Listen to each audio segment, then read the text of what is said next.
Well, welcome all you wiretappers back here in the studio of Gangland Wire. Got two guests today. Got Johnny Chechitelli and James Jimmy Naples from Youngstown, Ohio. Welcome, guys. Thanks for having us. Thanks, Gary. Appreciate it. Now, I talked to Johnny before about Youngstown, and he did this limited series podcast. And today we're going to talk a little more about another podcast that he's working on and some live events he's been doing in Youngstown. It's kind of interesting. I've never done a live event. I did a mafia film festival with another guy. We had about 3 different mob films that we showed, documentaries. And there's a huge interest in those mob film festival or mob films, and you're bringing the live people in to talk. So we're going to learn a little more about that, and then we're going to learn a little bit more about this horrible bombing that happened in 1962. They bombed this guy named Charlie Cavallaro Sr, and he had his 2 sons, 12-year-old or 11-year-old Charlie Cavallaro Jr, and his brother, who was about a year older. And you've talked to him.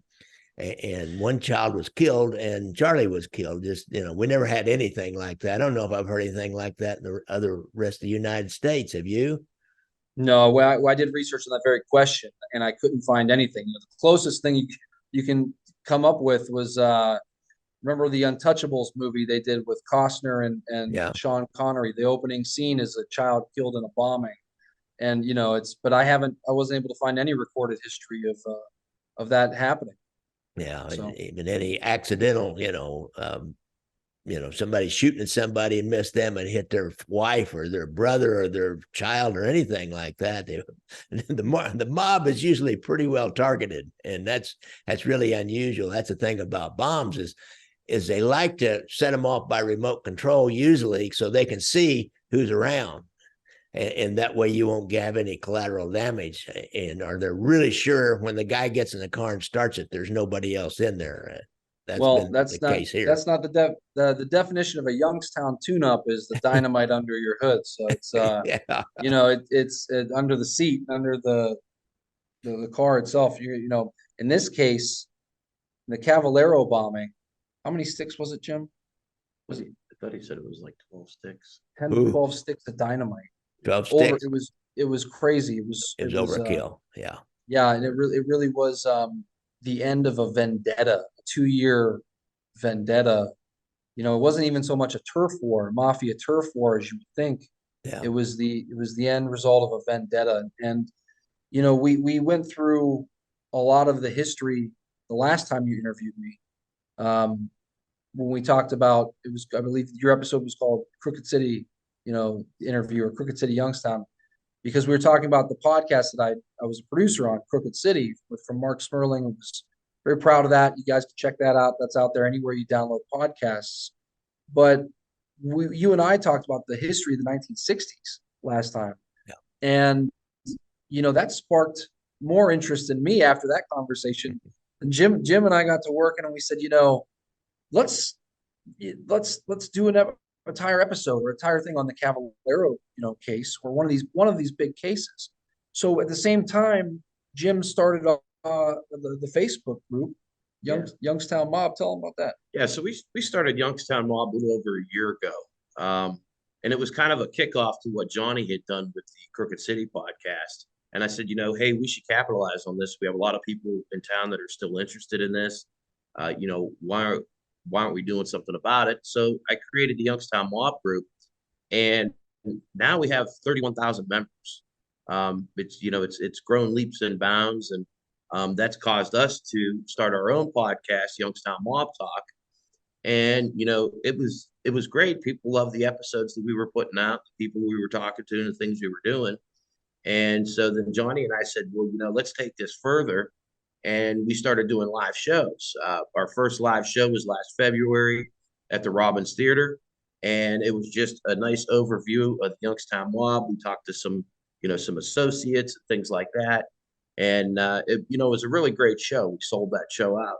1,400 people showed up Man. to that event. Just come see it. So we put Youngstown Mob Talk on the marquee, and people really showed up. And so we actually wanted to follow that up with another big show, and this past November, last month, we did one at the Stambaugh Auditorium, which is a historic venue in Youngstown, and it's on Youngstown's north side. Well, that's the same part of town where Charlie Cavallaro is from, just a few blocks away. And through this Youngstown Mob group, things happened organically for us, Gary, where people joined that group. He mentioned 31,000 people in just over a year. Among them were an FBI agent who worked the Cavallaro bombing case, the last living FBI agent we were able to find who worked that case. And then we saw a name that we recognized, right off the bat. When we see all those names, anytime all 31,000 people that join that group, we've seen, the members and who they are. Mine's the same way. Cavallaro, to see the name Charlie Cavallaro, at first I thought, well, is this really Charlie? Or is this somebody just creating one of these fake accounts? And no, it was actually the surviving son. As you mentioned, Charlie Cavallaro, the gangster, was the target of a Youngstown tune-up of a car bombing in 1962. His two young kids were in the car with him. It was the day after Thanksgiving. He was taking them to football practice. It was young 11-year-old, between 10 and 11, Tommy Cavallaro, and Charlie Cavallaro Jr. was a year older. And Charlie went to go get his helmet, something to bring back to the car. His father and his brother were already in the car. He turned the key and blew up. Charlie Jr. survived horrific injuries. His hip was blown away. Doctors said, people said he would never walk again. And he proved them all wrong. He's had multiple hip replacements, but he's in multiple surgeries, but he's lived a good life. He wasn't able, he was able to work his whole life, and has family and kids now of his own. He's about to be a grandfather himself. So, Charlie's an amazing person, inspiring person. So when he joined our group, we thought, I didn't know what to think, to be honest. But we struck up a conversation and friendship with Charlie through the what we posted and messages and everything. It turns out he was a fan of what we're doing, Youngstown Mob Talk, and talking about it. Fan of the podcast and all those things. And in 61 years, he's never talked about it. He's never told the story. He said all the big news organizations, media organizations reached out to him over the years to tell the story, and he never wanted to tell the story. And I asked him, foolishly, sheepishly, I don't know, but if he would talk to us about it, and he said yes. And so we thought, okay, we just did this big event in February, kind of an introduction to Youngstown Mob Talk, what it is. Let's do another event at the Stambaugh Auditorium, and we called it Cav Bomb, which was the FBI's investigation, what they called their investigation of the case. And we brought Charlie back to town, back to the north side. We went through it. We walked through his old house. He stood on the spot where his garage used to stand and told me about it and everything. And we did a lot of filming with him and shot a lot of things like for a documentary that we're going to put out. But we also brought Cecil Moses, the last living FBI agent who worked that case, who came down from Cleveland after Bobby Kennedy ordered all the FBI agents to come to Youngstown and investigate the Cavallaro case.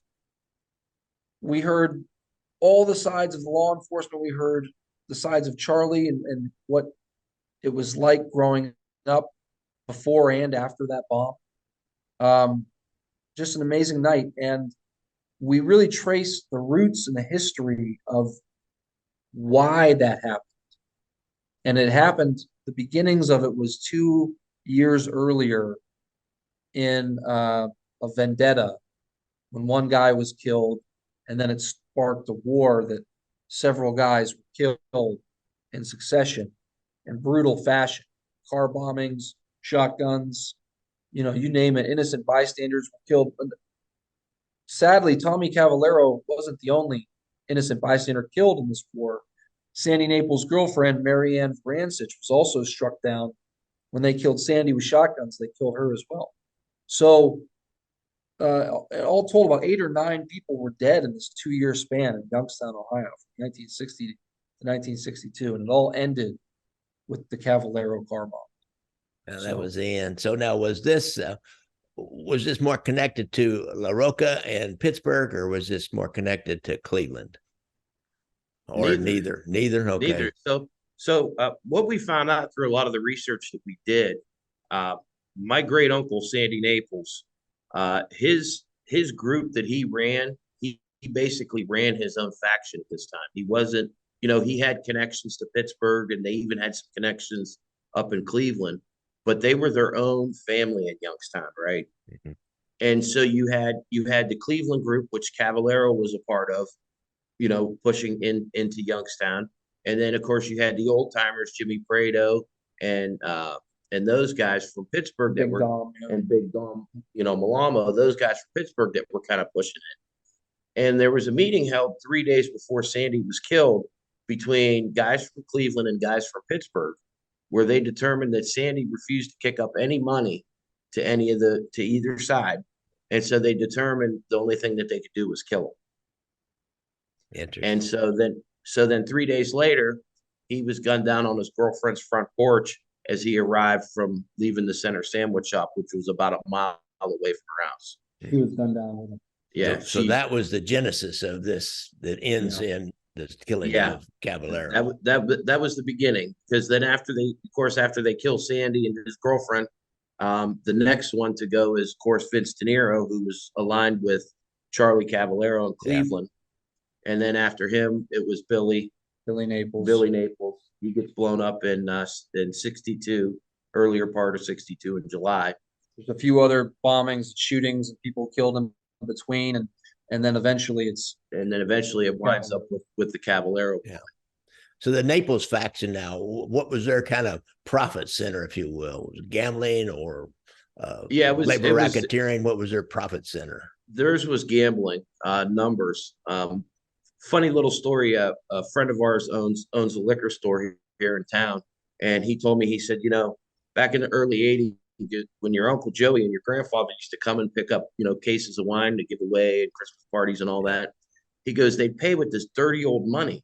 And he goes, I looked at it, and he goes, it was bills from the 40s and the 50s. He goes, but they were still using that money in the 80s. That's how much money they were supposedly making back then. They were Sandy was a big policy king at that point. He was big in the numbers, and as other stuff as well. They expanded in other things too.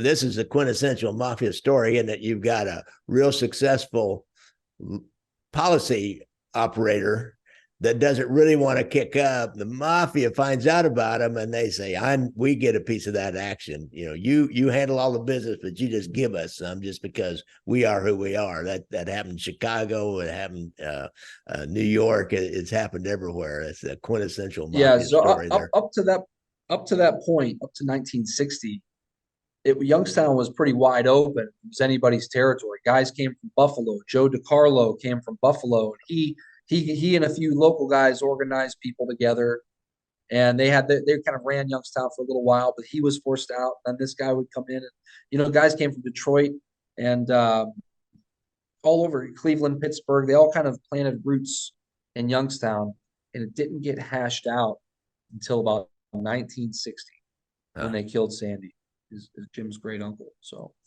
it's kind of interesting, and like I said, from that event that we just did, that Cav Bomb show, we brought these families together. We brought the Naples family together, the Cavallaro family together, over a dozen people from families all in this room. We had dinner, we broke bread before.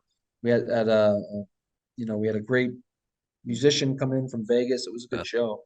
And we filmed that whole thing. We're going to put that out on a pay-per-view for Christmas time this year. So in case anybody wants to check that out, follow us, amazingpodco.com. The Amazing Podcast Company is our podcast company.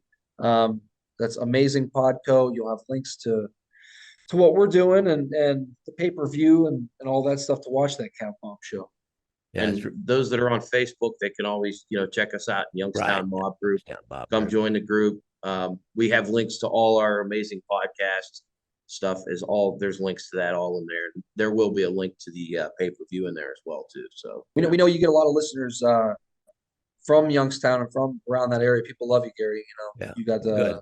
the Gangland, the Gangland Wire. It's I've been a fan. I'm a wiretapper. I've been a fan for years. yeah, I'm always listening to it. Here we go with our lights again. There we go. Motion sensors. Motion Sensor sensors. light. Well, I appreciate that. I'm kind of the first guy that started any of these mafia podcasts back in whatever 2015, I think. So I appreciate that. I'll give you another little quick tidbit that we found doing in some of our research. So back in the early 60s, this is I believe this is after the Cavallaro bombing. We'll say about 63 or 64. My Uncle Joey has an associate of his that builds these remote car starters. Yeah. And they were putting remote car starters in these cars back in the 60s. And he goes, they were huge. They were like this big. Yeah. And they mounted up underneath the dash. And you had this button that you would push and it would start your car for you. But Johnny and I were talking. We said, wouldn't it be funny if those guys would have patented that? They would have been millionaires, with that kind of a patent. But yeah, interesting. Now I was just doing a story on St. Louis, and they were talking about some bombing. There was this leisure war, and there was bombings going on between the Syrian mafia, Syrian mob guys, and they started wiring the bombs to the brake lights. So the remote starter wasn't any good. As soon as you got in and stepped on the brakes. We had one in Kansas City. We had the same kind of a war between the Spiro brothers. It was a vendetta, and the Cavalla brothers. And they did one on Carl Spiro in which they put a mercury switch. It's like a little glass ampule of mercury, and they get the mercury away, and they put two wires into it and it's an open circuit. It's got a battery in the circuit, but it's open circuit until that mercury ampule is jostled just a little bit. So as soon as he opened the door on the car, it was going to go off. Now, his nephew came out and saw something up underneath the car. They had lodged the bomb up underneath the driver's seat, but you could see just a little bit of it hanging out. And he walked around the car and he sees this wire coming out from under the car, taped up against the side of the passenger door. So, there's no place safe, is there, from these guys? No, yeah. Hey, if they want to get you, they're going to get you, Yeah. Charlie Cavallaro, what was his main thing? And he was connected, he came in and was connected to Cleveland, or was he originally born in Youngstown and then throw in with these other guys? So, through the research we've done and the filming that we did, we really got to dive into that. Interesting guy, Charlie Cavallaro. We made a joke that if they had mob baseball cards, Charlie's would have like 4 different teams that he played for on the back. He was traded. He was one of these guys who was traded. He came in, I'll back it up to, I asked Charlie Jr., was your father known for in the mob? That same question kind of you asked there. And he said, well, to get in the mob, there's 2 ways, right? You have to be a big earner or you have to do heavy work. He was never a big earner. So Charlie Cavallaro Sr. did heavy work. He came into the country through New Orleans illegally, went up to Rochester, New York, where he had some acquaintances and family. Mm-hmm. Allegedly did some work in Rochester before he moved through New York and Buffalo to Pittsburgh. He was part of a crew of guys who killed a few of the Volpe brothers in Pittsburgh, caused a little war there, or a retribution. A boss was killed. The Pittsburgh boss was killed because of that move. The guys from the other brothers, Volpe brothers, went to New York and complained to the commission. And this would have been the 30s, 1931. Yeah, and so they went to the commission and they got their retribution. The commission called a meeting with that boss of Pittsburgh, John Bazzano. He went to New York thinking he was going in to have a dinner in his honor. And they all ice picked him and they left him out on the road at Brooklyn. After that happened, the guys that Charlie was with, they were going to get killed until Albert Anastasia, who Charlie had made friends with in his passings earlier through New York. Albert Anastasia sponsored him and another guy to join the family. I think it was Nicola Gentile was the other guy. No, he went back to Italy. Because I know Gentile was involved somehow with. But there was one of them. Cavallaro. The other one stayed in Pittsburgh. One of the other guys, Nicola Gentile, went to Italy. Okay. I've heard that name. He wrote a book about his time in the mob. That's why. And it's all in Italian, so it's hard to decipher. The guy who stayed in Pittsburgh, Charlie Cavallaro, went to New York, went under Albert Anastasia and the Mangano family at that time. The guy who stayed in Pittsburgh was killed shortly thereafter. So after he goes to and he's with Albert Anastasia, he ends up going to do some work for Detroit, comes down through Cleveland, settles in Youngstown. So he was traveling, and the government was always trying to deport him. Even at the end of his life, the government was trying to deport him because they came in illegally, and they couldn't pinpoint the year that he came in. And I believe it was, he was trying to tell them he came in 1921, and they thought they were saying it was 24. So they were trying to deport him all the way up to the end. But yeah, he really did travel. He set his roots in Youngstown. Married later in life, had his kids. Charlie was 60 years old when he was killed. Yeah. He had an 11-year-old in the car with him. So he was an interesting character, an interesting guy. Like we said, he was never a big earner. He had pool halls and, supposedly ran Barboot, which is a dice game. Oh, okay. Originally a Turkish dice game. Yeah, I don't know that. That the Greeks brought. You got to do a whole episode on Barboot, Gary. Oh, really? It's a game that got controlled by the Italians in Ohio from Cleveland to Youngstown. They ran Barboot games where, what's the line from Crooked City? If you ever wanted to break a man without killing him, just introduce him to the game of Barboot. Any gambler, high stakes, real fast, and they'd hustle you. They'd get you because it's you playing against another guy usually, and then the house takes cut of everything. So eventually the house takes everything. But Barboot was, a big money maker for the mob in Youngstown. Gambling in general, not just the lottery and the policy, gambling in general in Youngstown, widely accepted. People, now that it's legal, they just legalized it this year, sports betting.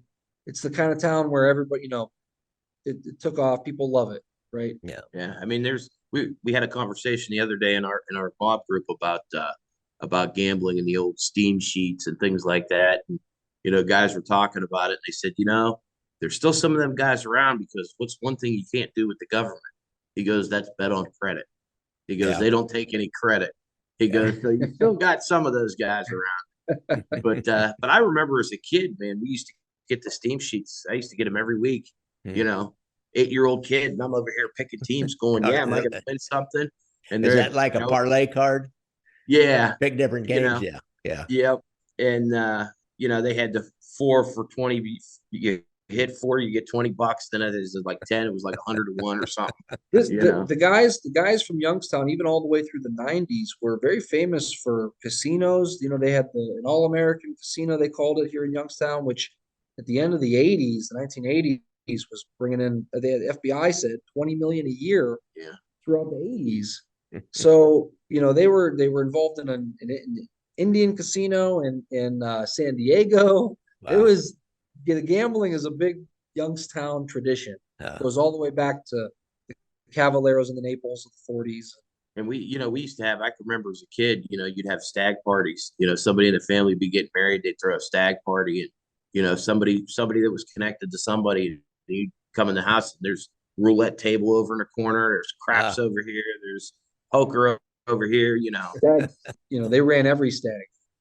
Yeah, but those steam sheets, as you call them, those parlay cards. I have my own story here. My son, when he was probably a freshman, sophomore, maybe, he had this other buddy whose dad was a big gambler, who started getting parlay cards, I guess, and he's giving them to his kid, who's then giving them to my kid. So Scott bringing them home, and he's like picking these things. I said, "Where'd you get that?" He said, "Oh, Eddie got that for me." I said, "How you?" I said, "Man," I just said, "Don't tell me anymore. I know Eddie's dad got him for you." Yeah, Eddie's dad got him for me. Yep. Just keep that away. It's funny. Yeah, this town goes back. I mean, I remember my grandfather, eventually they made the lottery legal, right, in 74 in Ohio, I believe. My grandfather still called it the bug till the day he died. And in Youngstown, it was a unique name for it. It was known as the bug around town. And the cops would bust guys, numbers runners, and they'd call them bug runners. And the whole town just knew it as the bug. Like I said, it was, so Sandy, they were kings of the bug, him and Vince De Niro in the 1950s before the mob knocked them off. Yeah, they were some of the FBI records that we got back in like the late 50s and early 60s. Some of these places were bringing in like 30 grand a month. Wow. And if you equate that to today's money, it's about $284,000. Yeah. So, they were bringing in tons and tons of money. Which brings up another question I want to ask you. You found a lot of FBI reports, and that PDF you sent me had a lot of FBI reports. So what did you learn about the FBI's investigation? How effective were they? And how it looked like they really never solved anything, which is pretty common in mob stuff, unless you really get lucky, especially back then. Yeah, well, they did. They really, they spent about 2 years, and they came to the conclusions that the mob took care of its own work. A lot of interesting things. Having Cecil Moses, the retired FBI agent, available to tell us about these documents and explain certain things, like a technical informant. I learned that the technical informant that's just the wire he's sitting on, right? That's the off the books wire. Yes. Yeah, exactly. So there's the different informants and the different everything else. But what was really interesting, the most interesting thing I think from the FBI files was the agent in charge, a guy named Stanley Peterson. He would go on to become the what is it, the SAC there, I guess. But I don't know if he was ever SAC, but he was in charge of the Cavallaro case, and he was there for 20 years in Youngstown, signed for 20 years in one town. It was by his doing, he wanted to be there. He started a relationship with a guy who became an informant for him in the 1950s, friendship between him and this guy. And by the 60s, this guy was offered, he was an Italian guy, he was offered induction into the local mob. Peterson writes a letter to J. Edgar Hoover, and he tells him about this guy. And in the letter, Peterson states that the guy also said, quote, my brothers are members, and I don't want any part of it. I don't like the guy that runs it. Big Dom Malamo, he's talking about, this local guy. And he didn't want any part of it. Well, J. Edgar Hoover writes a letter back to Peterson, the agent, and he says, use your persuasion techniques, and if the offer comes up again, persuade him to take it.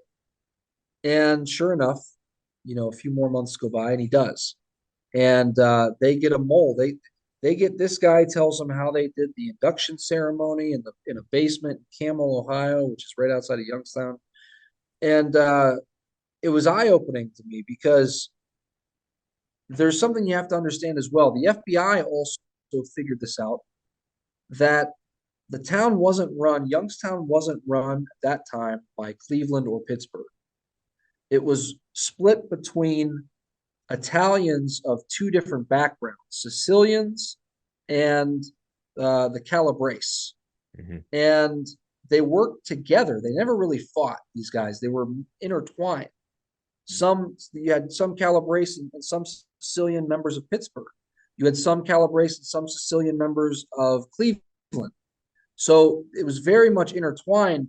But Youngstown, since it wasn't under the rule of a family, was under the rule of, these local group, these guys, Big Dom Malamo and his nephew Briarhill Jimmy Prado.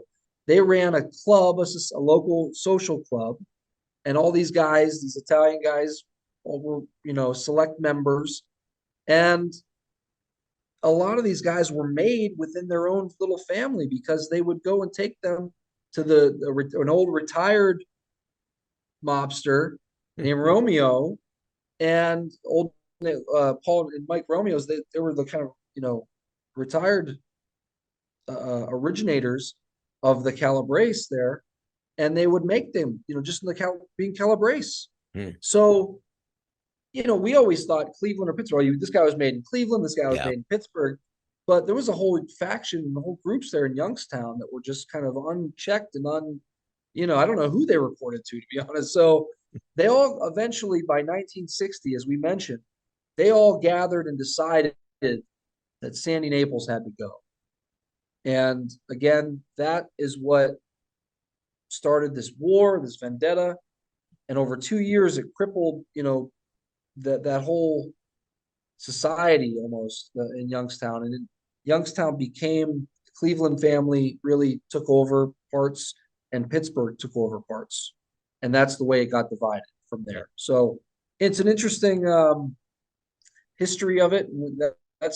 I think a lot of that was what surprised me the most from the FBI files was they had a top echelon informant and, a guy who was a made member there in Youngstown.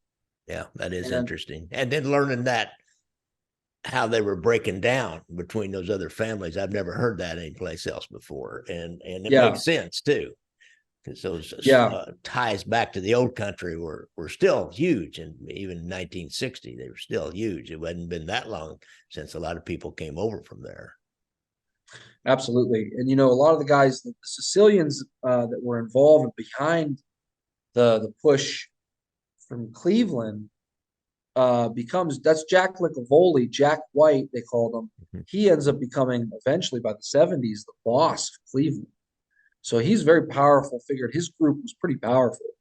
And they were kind of behind some of the push to get rid of Sandy because, again, we told you that Sandy Naples in the 1950s was a policy king along with his friend, Vince De Niro. But at the end of the 1950s, De Niro fell under the Cleveland faction.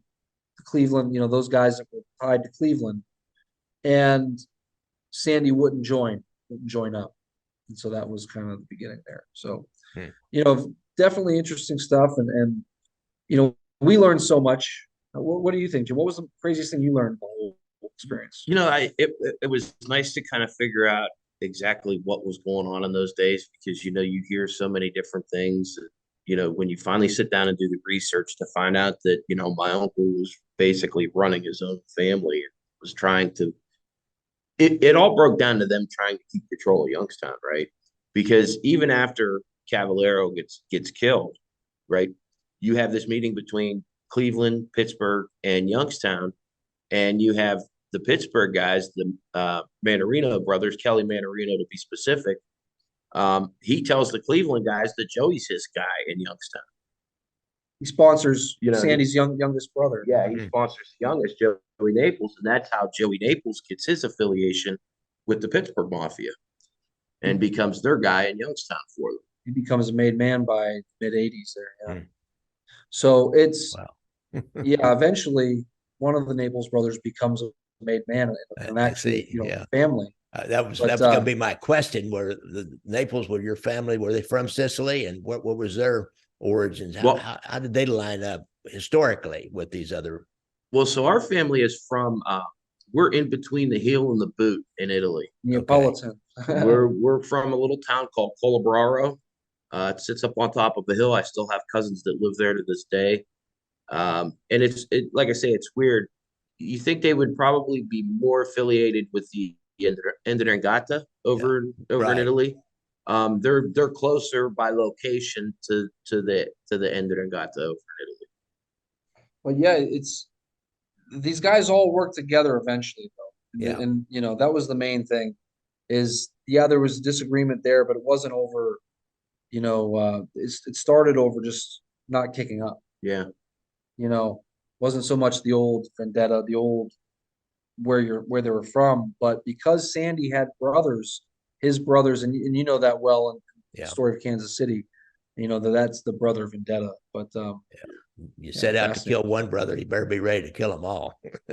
Yeah. In this world. And I remember as a kid, I used to go with my grandfather. We used to go out to eat. He would meet one of the local judges, and he always had a newspaper with him. And I could never figure out why, when we met the judges, he was always giving the judge the newspaper. Well, that's how they were paying off all the judges, is they'd pass it to one and then he'd disperse it to the rest of them. But my grandfather was never, he was never really like a made guy or anything like that. He's the one you guys talked in the prior podcast. He went by Jinx. And he was, as far as I know, he wasn't a made guy. There's hints that he may have been made in Detroit and things like that, but nothing substantial that's ever proven it. But he was more of the brains behind everything. He sat in the background. He took care of the politicians and things like that. My dad used to tell me as a kid, we used to go to the local judge's house. They'd have, 4th of July cookouts and stuff over at the judge's house. Everybody meet with the judge over in the corner, and then it was just family time the rest of the night. We talked to Ed O'Neill, a famous Youngstown actor, Al Bundy and Jay Pritchett from Modern Family. We did a mob talk with Ed O'Neill, and Ed, the judge that he's talking about, that's Ed's uncle. What did Ed remember about his uncle? Anything? Ed told us great stories, and here's the craziest part: he was also the inspiration for Al Bundy, that character. So that's a good one. That's a good story. Yeah, but there's so much history there. It's unbelievable. And the crazy thing is, Gary, we haven't even tapped, we're just on the surface, right? There's just so many little intricacies and crazy characters that stick out that have done crazy stuff around here for the mob. That it's just there's so many stories to tell. We've just scratched the surface with this. We're doing these live shows. We did 2 in 2023. We have another one already booked at a big theater here, the Robbins Theater, in February, coming up 2024. We've got that one. It's a master class with a master burglar, the guy named Emil Denzio, who he and his crew, they robbed Richard Nixon's bank out in Laguna Niguel, stealing Jimmy Hoffa's money, all kinds of craziness. We got a big show with him, but that's just one of the characters that he's talking about. There's so much history from all the way up to the end of the Youngstown Mob, which was in the late 90s. From the 1940s all the way up. The old chief of police in Youngstown from the 1940s was named Eddie Allen. He was one of the first anti-mob crusaders in this country. And he wrote a book after spending a couple years in Youngstown. He wrote a book called The Merchants of Menace.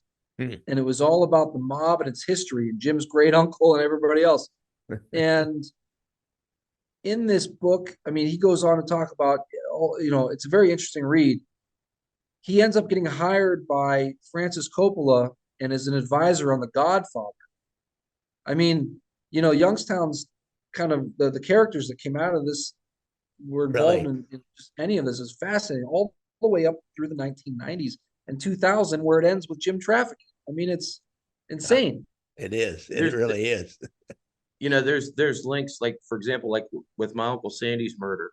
One of the shotguns that was used to kill him was stolen from a Canton Police Department armory, right? Yeah. Well, in the late 50s, there was a tie between them and the Pittsburgh mob that were taking stolen guns that were stolen from a Canton armory and shipping them down to Cuba because they had the casinos of Cuba they were trying to protect.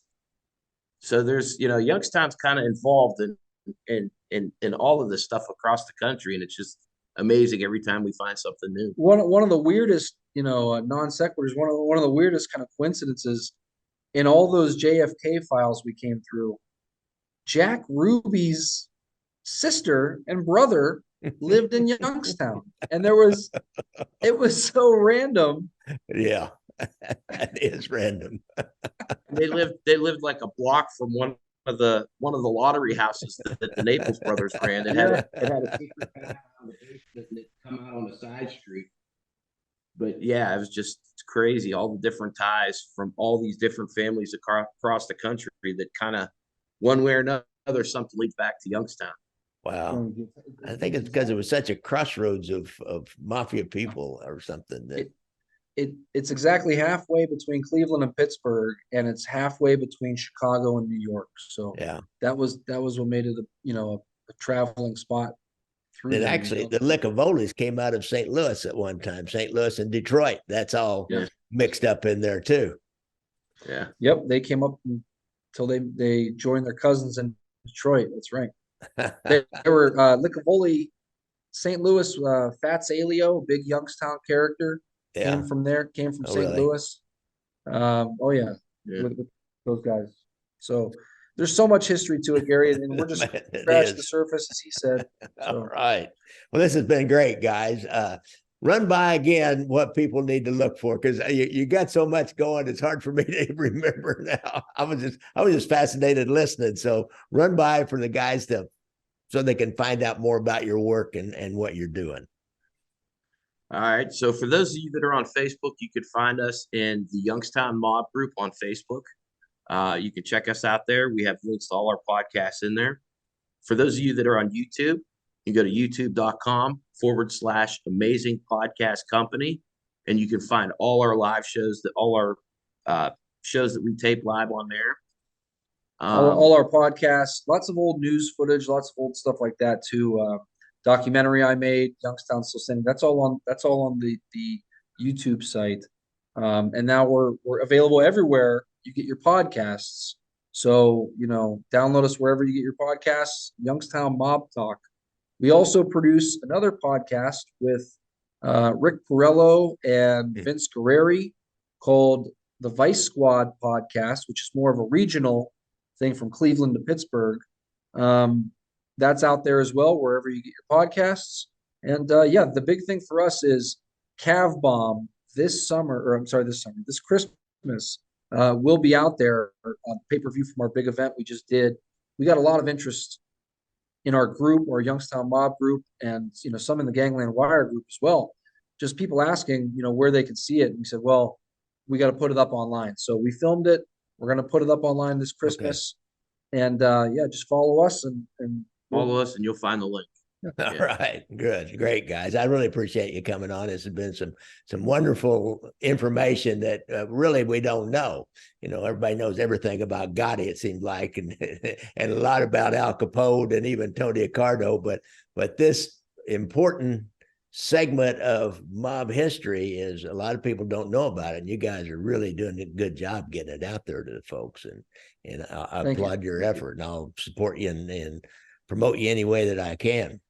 So guys, don't forget, I like to ride motorcycles, so watch out for your motorcycles when you're out there. And if you have a problem with PTSD and you've been in the service, go to the VA website and get that hotline number. If you got a problem with drugs or alcohol, go see a real deal made guy, or originally was a made guy, I think, Anthony Ruggiano. He's down in Florida. He has a hotline number on his website or his YouTube page, or probably both. Just, like and subscribe and check my friends out here, Johnny Chechitelli and Jimmy Naples and Youngstown Mob and all that. It's just, there's just so much mob information out there anymore that we're almost getting overwhelmed by it. But these guys, so hopefully we bring you the new stuff. Yeah, we'll bring you stuff that you've never heard before. These guys have got the new stuff. Right. They've got stuff you haven't heard before, and it's interesting, and it really provides a lot of insight into that part of our culture that we all have come out of. So I really appreciate y'all tuning in, and thanks, guys, for coming on the show. Thanks for having us. Thank you, Gary.